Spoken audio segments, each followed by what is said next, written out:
Guys ये episode काफी emotional लगा मुझे सुजुकी की बैक स्टोरी जानने के बाद। पर मुझे एहसास था कि ऐसी कुछ होगी उसकी स्टोरी। पर खैर शुरू करते हैं। तो एपिसोड की शुरुआत में सुबह और सुजुकी काफी खतरनाक तरीके से लड़ रहे होते हैं और वो दोनों ही एक दूसरे को टक्कर दे रहे होते हैं। लेकिन तभी सुजुकी सुबाकी के एक खतरनाक घूंसा मार देता है। लेकिन सुबाकी फिर भी लड़ता रहता है और सुजुकी लड़ते लड़ते सोचने लगता है कि ये इम्पॉसिबल है, कोई भी इतना ताकतवर कैसे हो सकता है सिर्फ किसी चीज को पसंद करने की वजह से। और सुबाकी कहता है मुझे शिजुका से प्यार है, वो थोड़ी हेस्टी, रिकलेस और मीक है पर सबसे ज्यादा काइंड भी। मुश्किल वक्त में भी अपने प्यार के लिए सच्ची रहती है। उसे देख के मुझे खुद को और बेहतर बनने का मन करता है। किसी इंसान का प्यार दूसरों को भी ताकत दे सकता है और अगर तुम उसका प्यार छीन रहे हो तो तुम मुझसे मेरा प्यार छीन रहे हो। और सुजुकी कहता है बक बक बंद कर, और वो सुबाकी के बाल पकड़ के उसमें एक घूंसा मारता है। और सुबाकी कहता है जिन चीजों से प्यार करते हो उन्हें खोना जो दर्द देता है उसके सामने ये घूंसा कुछ भी नहीं है। और वो सुजुकी में एक खतरनाक लात मारता है और सुजुकी के दोस्त उसके पास आते हैं पर वो उन्हें रोक के कहता है चिंता मत करो, बस पीछे रहो। और इधर साकुरा कहता है इन्हें कोई फर्क नहीं पड़ रहा था जब इनके टीममेट्स हार रहे थे, पर इन्हें इसकी परवाह है। और सुजुकी कहता है तुम बस नॉन स्टॉप बकबक करते जा रहे हो, पर जो बोल रहे हो वो बस सिर्फ आइडियलिस्टिक बकवास है जो सिर्फ वीडियो गेम्स में मिलती है। और हमें सुजुकी का पास दिखता है जहाँ वो सबको कुकी तोड़ के देता है। और एक बंदा कहता है 6 जनों में कुकी बांटना, मुझे लगता है सबको सिर्फ छोटा टुकड़ा मिलेगा। मैं उम्मीद करता हूँ हमें और लोगों के साथ ये शेयर ना करना पड़े। और सुजुकी कहता है ठीक है, अगर शेयर करना पड़े तो हम कितने भी हो फर्क नहीं पड़ता, हम सब में इक्वली बांट लेंगे। और मन में कहता है जो एक प्रॉपर मील मिली वो सिर्फ स्कूल के लंच से थी, मुझे याद भी नहीं है लास्ट टाइम कब मेरा पेट पूरा भरा था। यहाँ सारे बच्चे ही एक जैसी हालत में है, हमें अकेला छोड़ दो तो हम एक कुकी के लिए लड़ने लग जाएंगे। मैं ये बर्दाश्त नहीं कर सकता था। अगर भूखा रहना ही है तो मैं चाहता हूँ हम सब साथ में हंसते हंसते भूखे रहे। यहाँ सबकी वजह से मैं कभी अकेला नहीं था।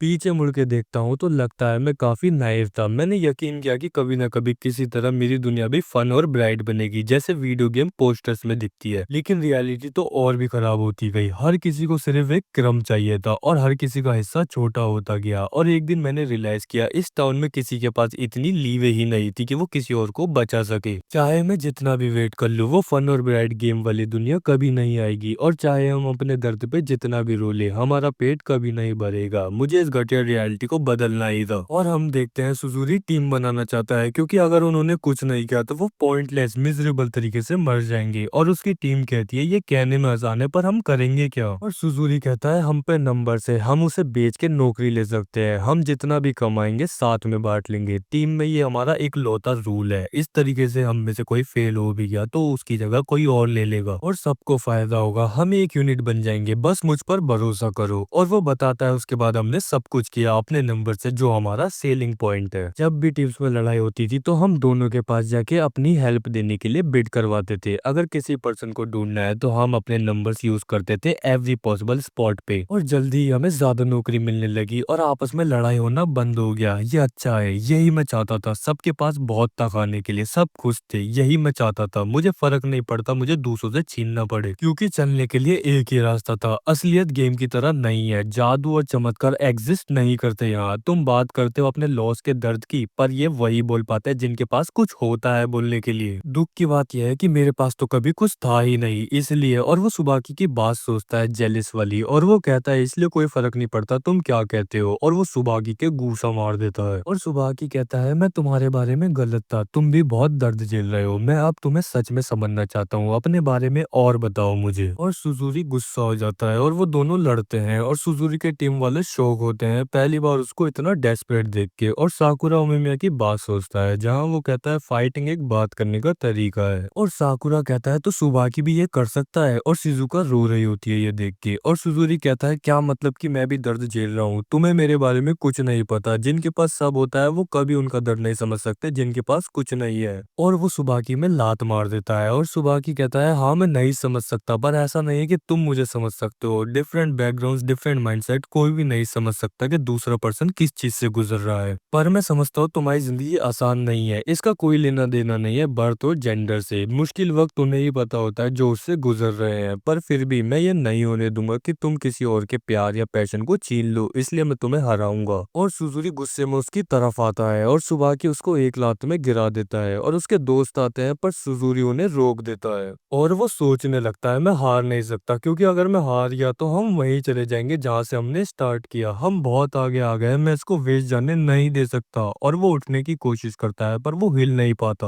और सुबह की उसके पास आके सॉरी कहता है और सब हैरान होते हैं कांजी को छोड़ के। और सुबह की कहता है जो मुझे पसंद है आज मैं वो कर रहा हूँ, पर हमेशा ऐसा नहीं था, मैं भी तुम्हारी तरह था पर कुछ लोग थे जिन्होंने मेरी मदद करी। आज मैं जो भी हूँ सिर्फ उनकी वजह से हूँ। और सुजुरी कहता है तो क्या चाहते हो, मैं तुम्हें कॉन्ग्रेचुलेट करूँ और समथिंग। और सुबह की कहता है मुझे नहीं पता तुम किसी को पसंद क्यों नहीं करते, पर मैं देख सकता हूँ तुम दर्द में हो जैसे मैं था पहले, इसलिए मैं तुम्हारी मदद करना चाहता हूँ। बताओ मुझे तुम क्या चाहते हो, कुछ भी। और सुजुरी ये सुन के हैरान होता है। और सुबह की कहता है ये जो तुम्हें दर्द हो रहा है कुछ ना होने का, इसका मतलब है कि तुम कुछ पाना चाहते हो। जरूर कोई ना कोई चीज होगी जो तुम्हें पसंद हो या तुम करना चाहते हो। अगर मेरे बस में हुआ तो मैं करूंगा, तो चलो तुम जो करना चाहते हो वो मिलके करते हैं। और सुजुरी कहता है मैं कितनी बार ही बोलूं, जो तुम बोल रहे हो वो बस आइडियलिस्टिक बुलशिट है। अगर तुमने मुझे बचा भी लिया तो उनका क्या होगा। हमारे जैसे लोगों के लिए यहाँ कोई नौकरी नहीं है, कैसे हम अपने सपनों को पूरा करेंगे जब हम अपनी नेक्स्ट मील आएगी कि नहीं उसकी चिंता में बिजी है। और तभी कांजी भाई कहते हैं इससे मुझे याद आया मैनेजर कुछ एक्स्ट्रा लोगों को ढूंढ रहे हैं। और फिर उसके दोस्त भी कहने लगते हैं रामेन शॉप पे स्टाफ की कमी है और सेकंड स्ट्रीट स्टोर है पर उनपे ज्यादा लोग नहीं है। और सुजुरी हैरान होता है ये सुन के। तभी केंजी कहता है गलत मत समझो, हमने तुम्हें अभी माफ नहीं करा है और शायद मैं कभी नहीं करूंगा, पर मैं तुम्हारी सिचुएशन को अब थोड़ा अच्छे से समझ पा रहा हूँ। मैंने भी बहुत गलतियां की है पर मेरे लिए लोग थे जैसे सुबह की तुम्हारे लिए कर रहा है। और सुबह की कहता है कांजी और मैं तुम्हारी मदद करेंगे, तो जो चीज तुम्हें पसंद है उसको मत छोड़ो। और शिजुरी कहता है ठीक है, पर ये कैसी फाइनल बॉस फाइट है। और इधर शिजुका रोने लगती है और नीरे कहता है सुओसान मैं कब इन दोनों की तरह बन पाऊंगा। और सुओ कहता है मुझे कांजी का नहीं पता, पर वो दोनों बहुत मुश्किलों से गुजरे हैं इसलिए उनके कंधे इतने बड़े और स्ट्रांग है। और सुजुरी उठने लगता है और सुबह की कहता है हिलो मत तुम। और सुजुरी कहता है सुजुरी सुजुरी शुए और तुम लोग। और फिर केंजी कहता है केंजी नाकामुरा और सुबाकिनो तास्कु। और सुजुरी नाकामुरा और सुबाकिनो से कुछ देर रुकने के लिए कहता है। और सुजुरी अपने दोस्तों से कहता है मैं चाहता था उधर से निकलना जहां हम एक कुकी के लिए लड़ते थे, कोई फर्क नहीं पड़ता जब तक हमारे पेट फुल थे, इसलिए मैंने तुम लोगों को इस बात पे पुश किया, पर मुझे पता है ये सही बात नहीं है, इसलिए मैंने अपनी इमोशंस को मार दिया और क्लूलेस बन गया क्योंकि मुझे लगा सिर्फ वही एक बात है जिस पे हम चल सकते हैं। सॉरी पर मुझे नहीं लगता मैं कोई और रास्ता अकेले ढूंढ पाता, इसलिए मैं चाहता हूँ जो बात इन्होंने दिखाया उसे फॉलो करना। मुझे पता है मेरे पास कोई राइट नहीं है ये कहने का, पर क्या तुम लोग मेरे साथ नहीं आओगे, मैं चाहता हूँ तुम लोग के साथ रहना। और उसके दोस्त कहते हैं क्या बोल रहे हो तुम, अगर तुम नहीं होते तो हम कब के मर चुके होते, अगर तुम ये करना चाहते हो बिल्कुल हम तुम्हारे साथ हैं, हम सब एक यूनिट है सही। और सुजुरी हैरान हो जाता है ये सुन के क्योंकि पास्ट में उसने ये कहा था। और वो सब सुजुरी के पास आ जाते हैं और वो लोग कहते हैं पर क्या हम ये कर भी सकते हैं अगर हमने गलत किया। तभी कांजी कहता है बेवकूफ कोई भी परफेक्ट नहीं होता पहली बार में, नए लोग गलती करेंगे ही, क्योंकि अगर नए लोग सब कुछ कर लेते तो हमारी तो नौकरी ही चली जाती, और इस ह्यूमिलिटी के साथ तुम संभाल लोगे। और सुबह की सुजुरी से कहता है तुमने मुझसे झूठ बोला, तुमने कहा तुम पे कुछ नहीं है पर ऐसा नहीं है। और इधर शिजुका कांजी से कुछ कहती है तभी सुबह की उसको हटा देता है और वो शिजुका को डांटने लगता है। वो कहता है सब लोग तुम्हारे पीछे लड़ रहे थे, साकुरा नीरे और सुओ भी, और तुमने अपने आप को ऐसे ही जाने दे दिया, तुमने सबका दिल तोड़ा है। और कांजी सब चीज लाइट करने की कोशिश करता है तभी शिजुका उसको चुप कर देती है और शिजुका कहती है सुबह की सही है, उसने गलती की है। और शिजुका उससे माफी मांगती है और सुबह की कहता है तुमने कुछ क्यों नहीं बताया था, मुझे पता था तुम कुछ छुपा रही हो, अगर तुम बोलती तो वो कभी भी मदद करने के लिए आ जाता। और वो उसे गले लगा लेता है और फिर वो दोनों रोने लगते हैं। और फिर थोड़ी देर बाद सुबह की कहता है जाओ उसे शुक्रिया कहो जिसने अपने आप को लाइन पे लगा दिया उस लड़की के लिए जिसे वो पसंद करता है। और कांजी शर्मा जाता है और सुबह की और उसके दोस्त कहते हैं तुम दोनों को एक साथ हो जाना चाहिए। और सुओ कहता है तुम लोग अच्छे कपल लगोगे है ना साकुरा। और ये लोग हैरान हो जाते हैं क्योंकि आज पहली बार साकुरा ऐसी बातों से शर्माता नहीं है। और साकुरा कहता है ऐसा नहीं है, मैं बस कुछ सोच रहा था, तुम लोगों का लड़ाई करने का तरीका मुझे अच्छा नहीं लगा। और सुओ और नीरे हैरान होते हैं इस बात से। तभी केंजी आगे कहता है क्या मतलब है तुम्हारा साकुरा, मुझे बताओ। और साकुरा बताता है कि तुमने कहा था कि कोई भी जीते या हारे फर्क नहीं पड़ता, चाहे तुम सब गिर जाओ, सिर्फ लड़की और स्ट्रीट सेफ होनी चाहिए। पहले मैंने सोचा ये कितना अच्छा माइंड सेट है, पर साथ में लड़ाई करने के बाद समझ आया कि मैं नहीं देख सकता अपने दोस्त को पिटते हुए, चाहे कोई रास्ता ना हो जहाँ किसी को चोट ना लगे, पर मैं नहीं रोक सकता खुद को, जो चीज बुरी लगती है वो बस बुरी लगती है। और ये सुन के कांजी और उसके दोस्त हंसने लगते हैं और साकुरा शर्मा जाता है। और कांजी कहता है ये सही है, ऐसे ही बने रहो। हाँ अपने दोस्तों को पिटते हुए देखना बेस्ट फीलिंग नहीं है, पर मैंने सीखा है अलग तरीके से देखना अपने ऑब्जेक्टिव के लिए। जो तुम बोल रहे हो शायद आइडियलिस्टिक हो, पर अगर तुम उसे रियलिटी बना सको तो उससे अच्छा क्या ही हो सकता है। तुम ठीक हो जैसे तुम हो, ताकतवर और स्मार्ट भी, अगर तुम हार नहीं मानते तो तुम शायद शायद ये कर भी लोगे। और साकुरा शर्मा जाता है और नीरे खुश होकर कहता है तुम ऐसा सोचते हो हमारे बारे में। और सुहो कहता है तुम मुझे बचा लोगे ना जब मैं मुसीबत में होऊंगा। और साकुरा कहता है तुम आखिरी इंसान हो जिसको मैं सोचता हूँ वो मुसीबत में होगा। और इधर कांजी और सुबाकी उन्हें देख के खुश होते हैं और केंजी कहता है मुझे इंतजार है देखने का कि वो कैसे ग्रो करेगा। तभी सुजुरी नाकामोटो से सॉरी कहता है जो भी उसने किया उसके लिए। मैं उम्मीद करता हूँ तुम हमें अच्छे से रखोगे। और केंजी कहता है बिल्कुल, पर मैं तुम सबको नहीं ले सकता, वो मैंने जल्दीबाजी में कह दिया था। और सुजुरी कहता है मुझे पता है, हम स्टार्ट करेंगे पहले उनसे जो दूसरों को सपोर्ट कर सके। और सुजुरी शिजुका से माफी मांगता है उसने जो भी किया आज उसके लिए। और वो कहता है मुझे पता है तुम्हें पसंद नहीं आएगा हमारा यहाँ काम करना, तुम्हें डर लगेगा, पर अगर तुम्हें ऐसा लगे मेरे किसी भी बंदे के साथ तो मुझे बताना, चाहे वो कितनी भी छोटी बात हो, मैं पूरी रिस्पॉन्सिबिलिटी लेता हूँ जो भी ये करेंगे। मैं वादा करता हूँ ये तुम्हें कभी चोट नहीं पहुंचाएंगे। और शिजुका कहती है तुम सही हो, वो डरी हुई है पर वो तुम लोगों की हालत भी समझती है और सबसे ज्यादा तुम मेरी ही तरह हो जिसे इस टाउन ने बचाया है। मैं किसी भी पोजीशन में नहीं हूँ तुमसे ये कहने के लिए तुम्हारी कोई मदद करे या तुम यहाँ काम करो, तो चलो साथ में रोप्पोचीजा का कर्ज चुकाए। और सुजुरी उसको शुक्रिया कहता है। तभी केंजी कहता है वैसे तुम लोग ठीक रहोगे, तुम्हें किसी ने शिजुका को किडनैप करने के लिए हायर किया था ना। और वो डरने लगते हैं। तभी शिजुरी कहता है चिंता मत करो मैं बात करूंगा उनसे। तभी एक आवाज आती है बात करेगा और ये सब शौक हो जाते हैं। और वो कहता है कोई भी लूजर की बात नहीं सुनेगा, तुमने अपनी नौकरी अच्छे से नहीं करी, मैं सच में टेरेबल हूँ किसी का कैरेक्टर जज करने में, पर फिर भी मुझे फूरिन दोबारा मिल गई। और ये लोग शौक हो जाते हैं इसको कैसे पता हम फूरिन से जबकि हमने यूनिफॉर्म नहीं पहनी। और सुबह की हैरान होता है उसको देख के। वो कहता है तुम यहाँ क्या कर रहे हो, कुछ डर होता है उसके चेहरे पे। और वो कहता है चुप रहे, मैं जहां मर्जी जा सकता हूँ, हमेशा था हमेशा रहेगा, सारी जिंदगी फन और प्लेजर्स है, सिर्फ टाइम काटने के लिए जब तक तुम नहीं मरते। और इसी के साथ ये एपिसोड खत्म होता है। नेक्स्ट एपिसोड अगले हफ्ते आएगा, तब तक अगर पुराने एपिसोड नहीं देखे तो इधर क्लिक करो, और the beginning after the end को समझना चाहते हो ऐसे ही तो इधर क्लिक करो, और मैं तुमसे उधर ही मिलता हूँ, आ जाओ जल्दी से।